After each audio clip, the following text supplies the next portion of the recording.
1986 was a year that happened on this planet, the planet of Earth. It's called Earth, even though it's mainly water. Boy, I really hope somebody got fired for that blunder.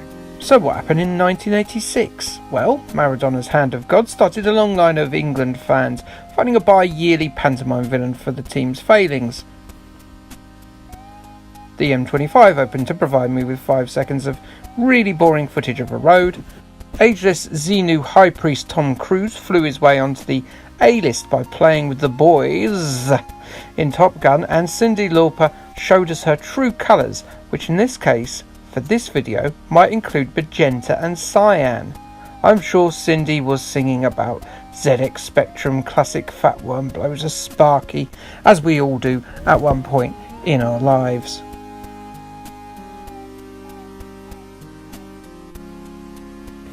And so here comes the thick gob of opinion summed up from my lungs then. May I remind you that the list is largely influenced by nostalgia bias, and so my list is probably a bit different from yours and others. Additionally, I generally have terrible taste in things. Generally, I'm going to go by the game's original release year and format, unless the game is sufficiently reworked from its predecessor.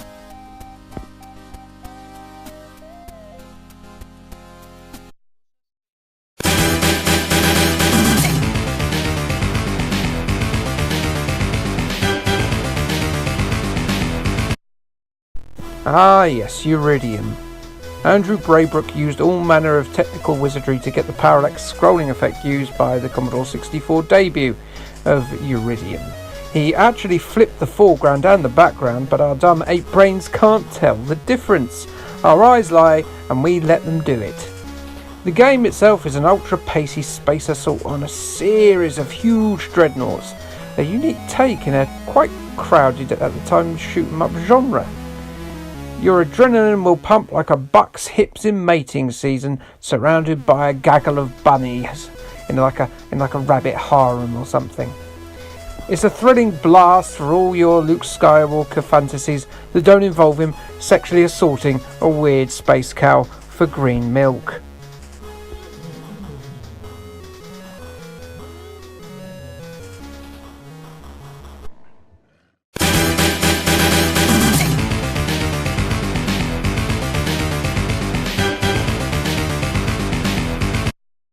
Number 9 is of course The Legend of Zelda.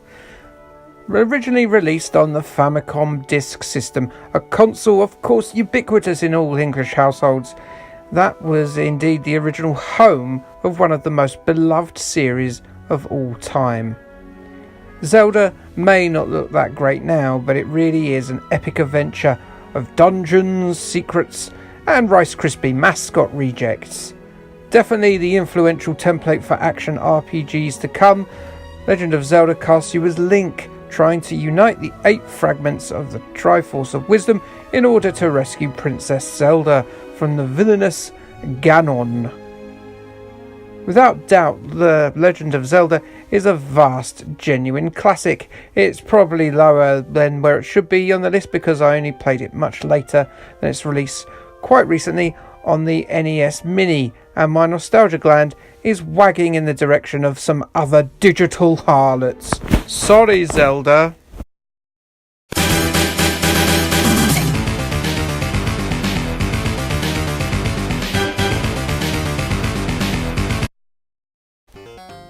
Look at this creepy bastard. He looks like the sort of fella that needs to be stopped, doesn't he? Him and his legion of pillowcase-wearing minions are with the sinister Geldra organisation. Maybe you, as ridiculously long-legged secret agent Albatross, not an actual albatross, can put a stop to their terrorist shenanigans and free his partner, the purple-haired Leela Blitz, as part of the bargain. Taking a few pointers from Taito's elevator action in terms of the use of its power-up doors and bullet evasion, it's a horizontally scrolling instead of vertically scrolling affair, with Rolling Thunder being an exhilarating but tough arcade run and gun. 1987's Shinobi may go on to sharpen the formula, but Rolling Thunder was fantastic in its own right.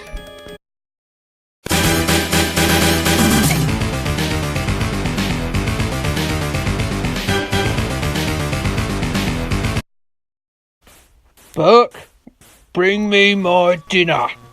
Probably the best game I've played during the Spectrum TV adaptation series on this channel. Piranha Software's Trapdoor is a game that accurately replicates the creepy atmosphere of the show with great aplomb. The graphics are astonishingly beautiful. The time limit is tight and the demands of the thing upstairs many. And the chaos that builds as these ingredients for his various meals run amok gets more and more exciting. Burke trundles around maybe a little bit too slowly at times, but that's merely aping the television show. Plasticine sure don't move fast.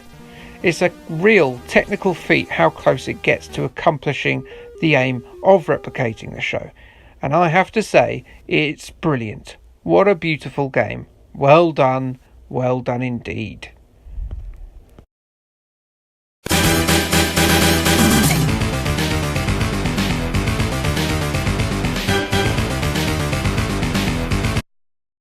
Another entry, another creepy looking horror castle. I'm sure Burke's not involved here because not everything is the Marvel Cinematic Universe, guys. Much like The Legend of Zelda, 1986 brought the first entry in a long-running classic franchise, this one from Konami in Castlevania. It's spooky horror in the Universal Hammer style as hero Simon Belmont goes crazy with a whip in a gigantic castle full of ghastly ghouls and spine-tingling abominations. Simon gets knocked back by enemies, which can be a bit annoying when dealing with bottomless pits. It's a playable, lively, exciting action platformer that remains brilliant and visually different throughout, from its first level all the way to its final battle with old Dracky Pants. Tasty wall meat and all, get on it.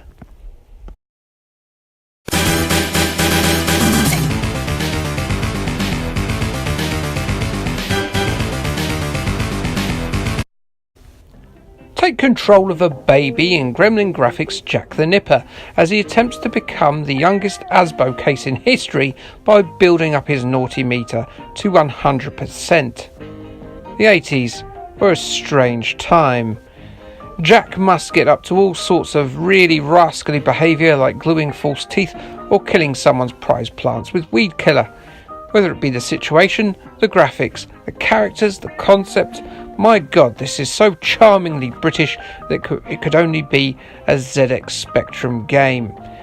A tough but fair adventure, but watch out that you don't get spanked by just about everyone, even in the street.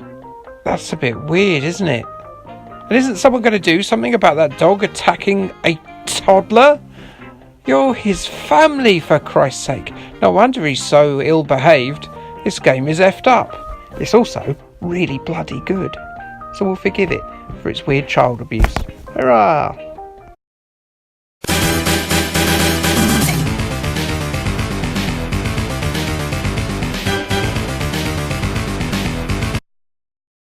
At the start of Bubble Bobble, Bob and Bob, our heroes, are turned into dragons by the evil Baron von Blubber. I'm not sure where I stand on that. It doesn't sound like a punishment. Dragons are badass. These ones, though, they're short, fat and blow bubbles. That's not cool. The game that they featured in, though, that's damn cool. It's 100 levels of pure fun. All you do is blow bubbles, capture enemies in them, and then burst them with your bluminade. Excellent game mechanics and a slight puzzle element are combined with cute graphics and one of the most infectious theme tunes in the history of gaming. It's one of the more simpler games on this list, but it's also one of the best.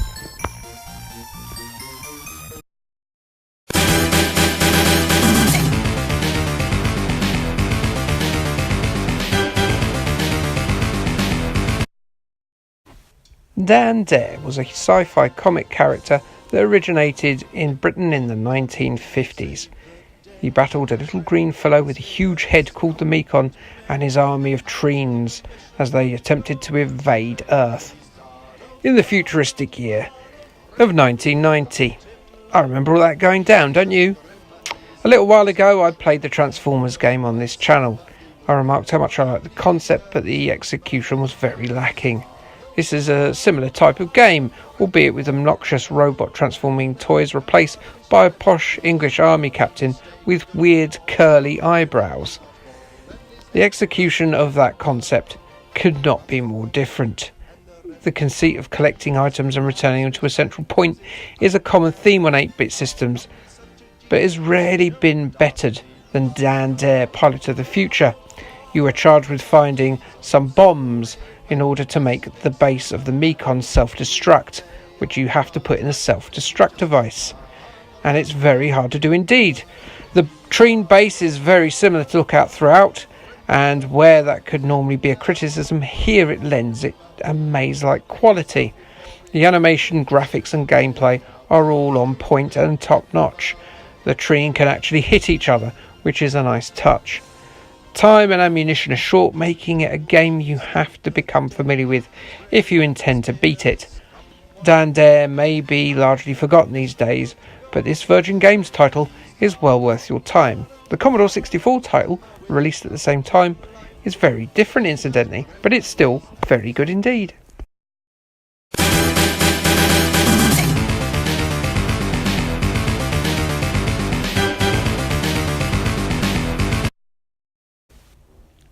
The Great Escape. Not a film tie-in as such, so don't expect a ball-bouncing minigame or to have to find a motorcycle somewhere.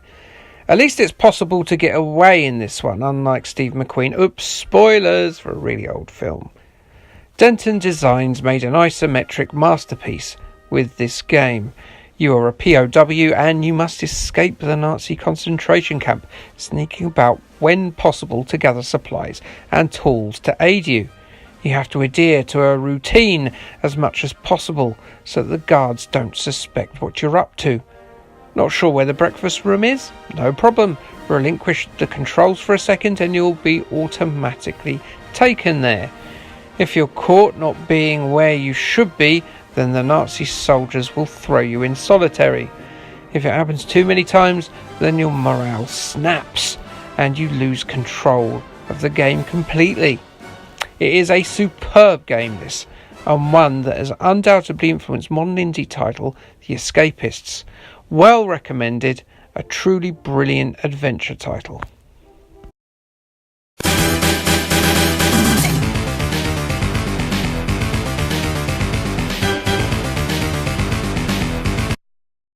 Outrun is a racing game classic. I can't hide that this one, being at number 1, is led by out-and-out nostalgia. Outrun is the most 1980s video game ever released. It's a game of endless childhood summers, dripping in palm trees, red sports cars, and that bloody soundtrack. It was front and centre in every seaside arcade at the time and was the prominent cabinet of every travelling fun fair. Sega were the kings of the arcade, and this was their absolute crown jewel. Like a lot of games on this list, it's a trendsetter. Branching levels, packed full of visual variety in each one, that startling scaling effect from the System 32 hardware, that distinct cabinet. It wasn't the first arcade racer, but is it the most iconic. Long after most of the actual arcades themselves have disappeared, the arcade racing game is still there. Great plastic monuments covered in speakers and lights, filled with huge seats, gears, pedals, wheels.